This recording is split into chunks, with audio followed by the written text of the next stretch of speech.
In this series, I'll look at the factors that lead to both overeating and satiety. What food components make us feel full? Why does more variety lead to eating more quantity? And what lifestyle approaches can we implement to increase the good food choices and reduce the bad ones? Keep watching to find out.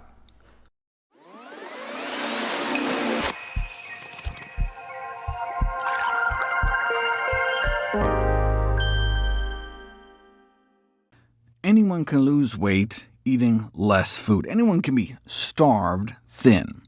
Starvation diets are rarely sustainable, though, since hunger pangs drive us to eat. We feel unsatisfied on low-calorie diets, unsatiated. We do have some level of voluntary control, but our deep-seated instinctual drives may win out in the end. For example, you can consciously hold your breath. Try it right now. How long can you go before your body's self-preservation mechanisms take over and overwhelm your deliberate intent not to breathe? Your body has your best interests at heart and is too smart to allow you to suffocate yourself, or starve yourself for that matter. If our body was really that smart, though, how could it let us become obese? Why doesn't our body realize when we're way too fat and allow us the leeway to slim down?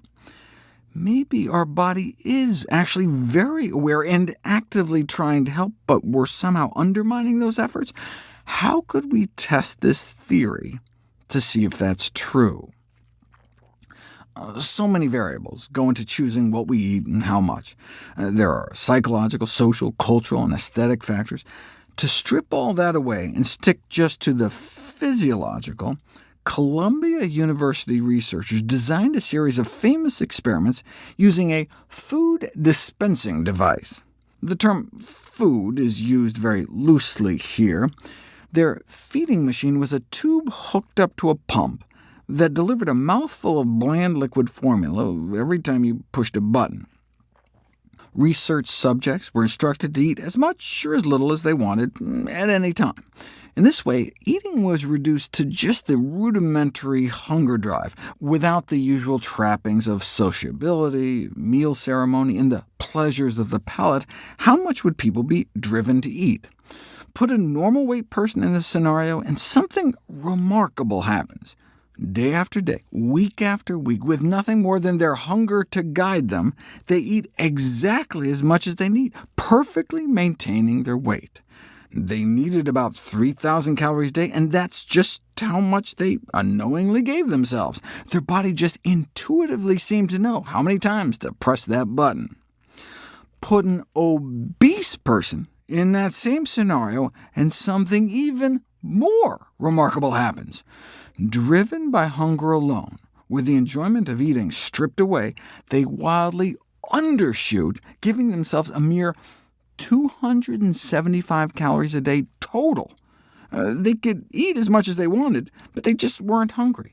It's as if their body knew how massively overweight they were, so it dialed down their natural hunger drive to almost nothing.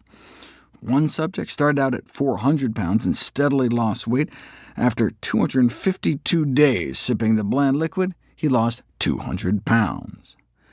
This groundbreaking discovery was initially interpreted to mean that obesity is not caused by some sort of metabolic disturbance driving people to overeat. In fact, the study suggested quite the opposite. Instead, overeating appeared to be a function of the meaning people attach to food beyond its use as fuel, whether as a source of pleasure or perhaps relief from boredom or stress. In this way, obesity seemed more psychological than physical. Subsequent experiments with the feeding machine, though, flipped such conceptions on their head once again. If you take the lean study subjects and covertly double the calorie concentration of the formula, they unconsciously cut their consumption in half to continue to perfectly maintain their weight.